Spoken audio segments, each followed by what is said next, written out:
I'm going to tell you about the day that I met an angel.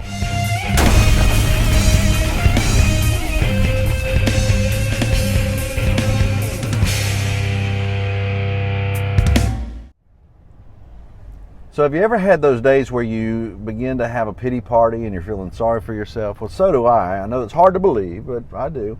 And I was sitting at work one day, and finally, I'm wondering, what am I doing here? Why am I doing this? I had not been out of ministry very long. I was going through a really hard time. And I left and I went to lunch, and I was sitting in the local Popeye's chicken place. And as I'm sitting there, I didn't eat. I just got a drink, and I was sitting there just kind of having one of those days. And 2 tables across from me, I heard the voice of a lady. If she was a day old, she was 85, a little black lady. She said, "Sir." Of course, I'm not expecting anyone to be talking to me, so I didn't respond. And in a minute, she said, "Sir." So I looked over, 2 tables over. She said, "You look like you're not having a very good day."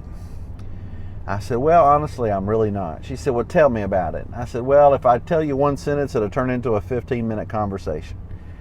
So she came over and she sat down in a chair at the table next to me, and she said, "Well, I'm up for a conversation. I want to hear about it." So I began to share with her some of the things that I've shared with you.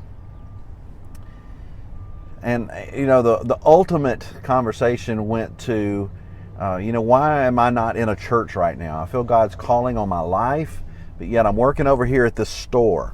And I pointed across because where I was sitting was kind of in the middle of a glassed-in window area, and out the front window in front of me, you could see the store that I work at. And of course, this window has the highway and traffic going. The window behind me was where a church was.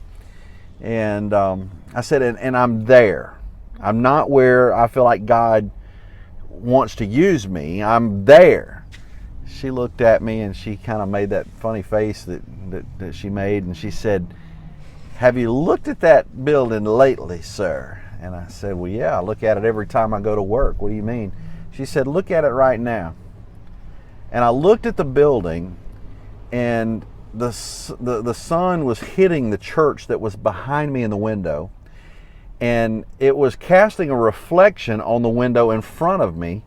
And what it did is it took the store that I work at, and it put an image of a reflection of that church over the store, and it looked as if the store that I was working at had a steeple on top. She said, "I think you're looking at it all wrong." She said, "You see a store." She said, "Maybe what you need to be seeing is a ministry." And I want you to know, when she said that, it hit me, and I was just like, I was like, "God, how stupid can I be?" I love the way God chastises us and corrects us, and He did it in such a powerful way that day.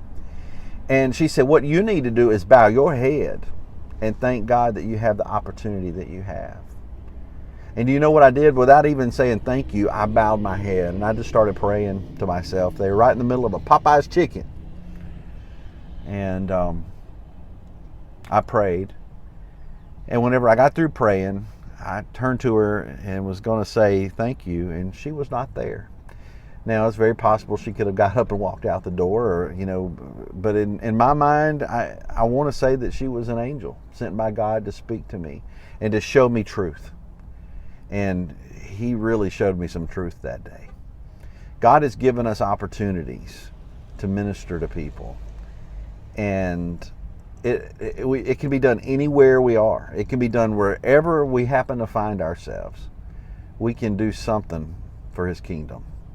And his goal can still be accomplished. And He still speaks through angels. It's up to us to be about the business of giving them.